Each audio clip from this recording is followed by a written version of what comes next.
시청자 여러분 안녕하십니까? VOA 뉴스투데이 시작합니다. 미국 의회에서 제기된 북한 노동자들의 강제 노동이 동원된 중국 수산물의 유통 문제가 확산되고 있습니다.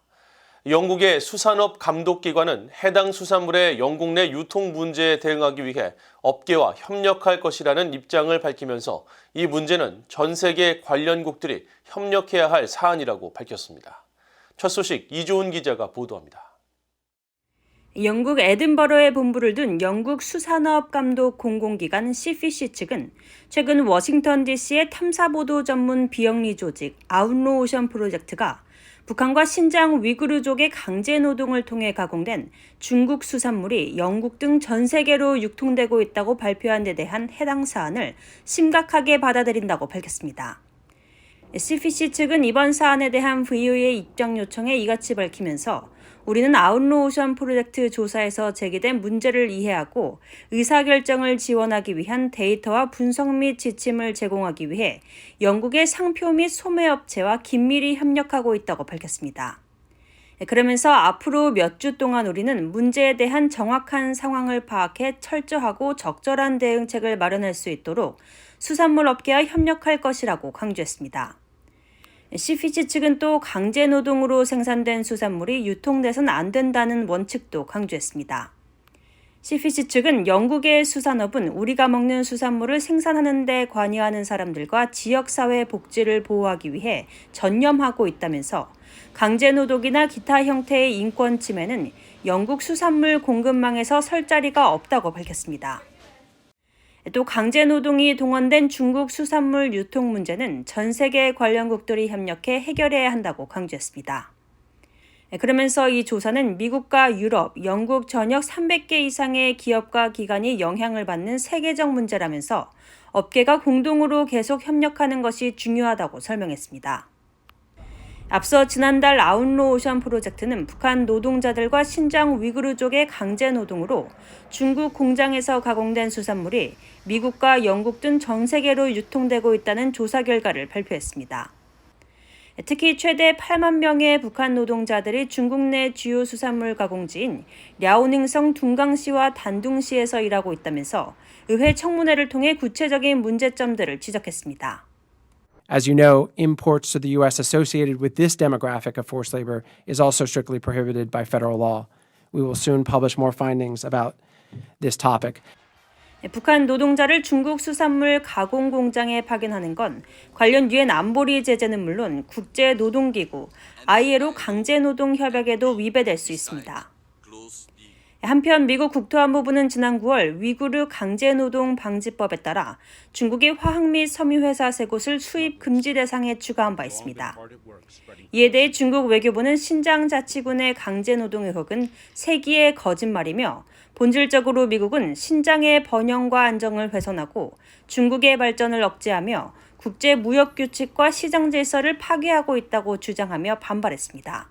VOA 뉴스 이조은입니다.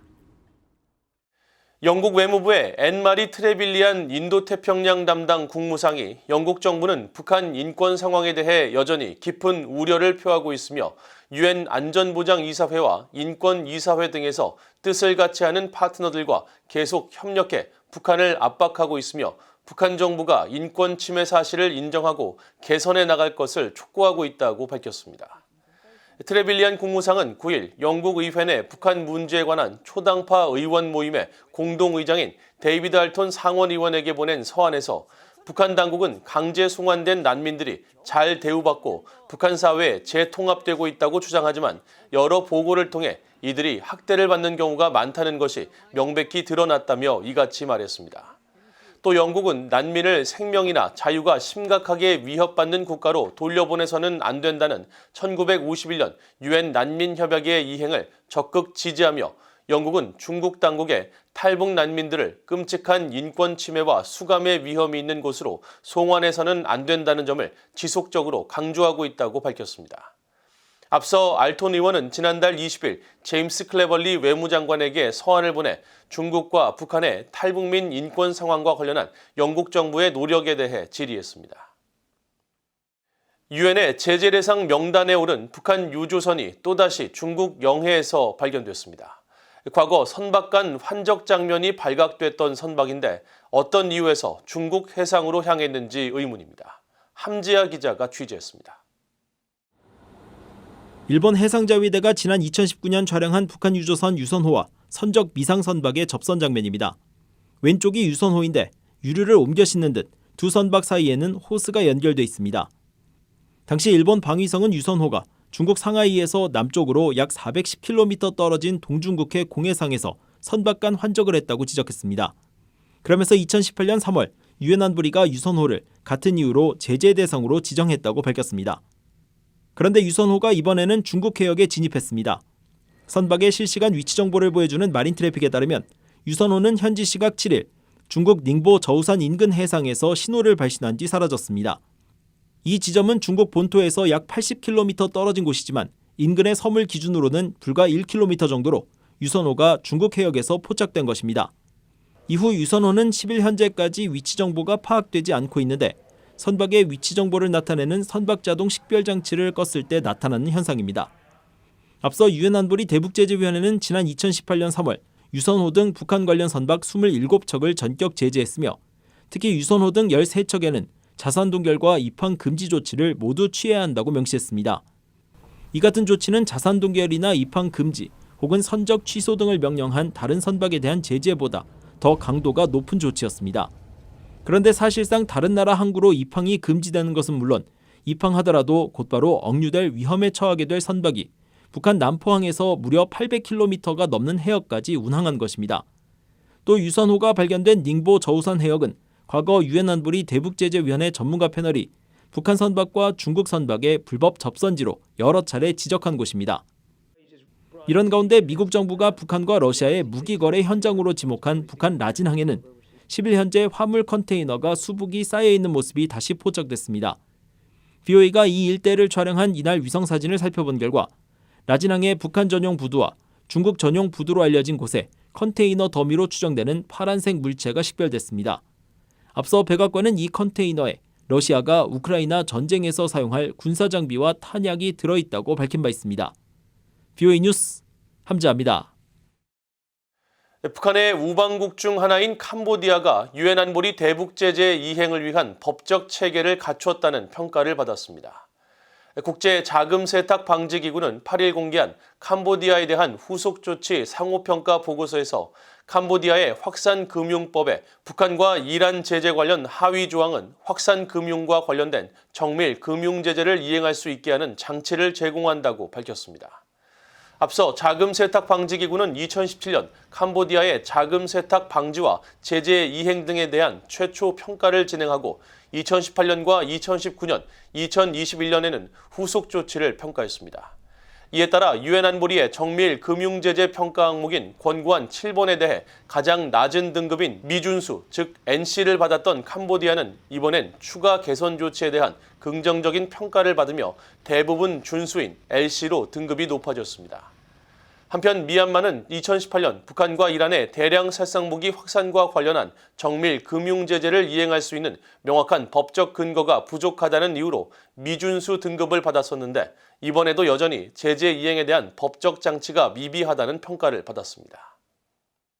미국 하와이 펀치볼 국립묘지에 신원 미상 상태로 묻혀 있는 한국전 전사자 유해 발굴 프로젝트의 5단계 작업이 시작됐습니다. 미국 국방부 전쟁포로 실종자 확인국은 최근 웹사이트를 통해 이같이 밝히면서 유해 발굴 프로젝트는 모두 7단계이며 지난 4월 4단계 작업 종료 후 5단계는 652구에 대한 작업으로 새로운 유전자 감식법이 도입된다고 설명했습니다. 전쟁포로 실종자 확인국은 지난 2018년 중순부터 펀치볼에 묻혀있는 유해 복원 불가 판정을 받은 한국전 참전 미군 유해 840여 구에 대한 발굴 및 신원 확인을 위해 총 7단계로 구성된 프로젝트를 시작했습니다. 현재까지 신원이 확인된 참전 미군은 672명입니다. 한편 미국 국방부에 따르면 한국전쟁에서 실종된 미군은 8,100여 명으로 이 중 5,300여 명의 유해가 여전히 북한에 남아있는 것으로 추정되고 있습니다. 미국 조 바이든 대통령의 고위자문인 론 클레인 전 백악관 비서실장이 주요 7개국 G7에 한국과 호주를 포함해 G9으로 확대해야 한다고 주장했습니다. 클레인 전 실장은 9일 카네기 국제평화재단에 기고한 G9이 돼야 할 때라는 제목의 글에서 중국과 러시아의 경제 및 안보 위협에 대응하기 위해서는 중국과 러시아가 주도하는 브릭스나 기존 G7에 속하지 않으면서 국내 총생산 GDP 기준으로 가장 큰 두 경제대국 한국과 호주를 포함해야 한다고 주장했습니다. 그러면서 혁신적이며 성장하는 한국 경제는 반도체와 기술 제품 분야의 글로벌 리더라고 강조하고 G7은 지난 50년간 미국과 전 세계에 큰 기여를 해왔지만 세상은 변했고 G7도 변해야 한다면서 한국과 호주를 추가해 G9을 만들어 민주주의, 자유시장 국가를 위한 플랫폼을 강화하자고 말했습니다. 현재 G7은 미국을 비롯해 캐나다와 프랑스, 독일, 이탈리아, 영국, 일본 등 7개 나라로 아시아 회원국은 일본이 유일합니다. 이상으로 VOA 뉴스투데이를 모두 마칩니다. 시청해주신 여러분 고맙습니다.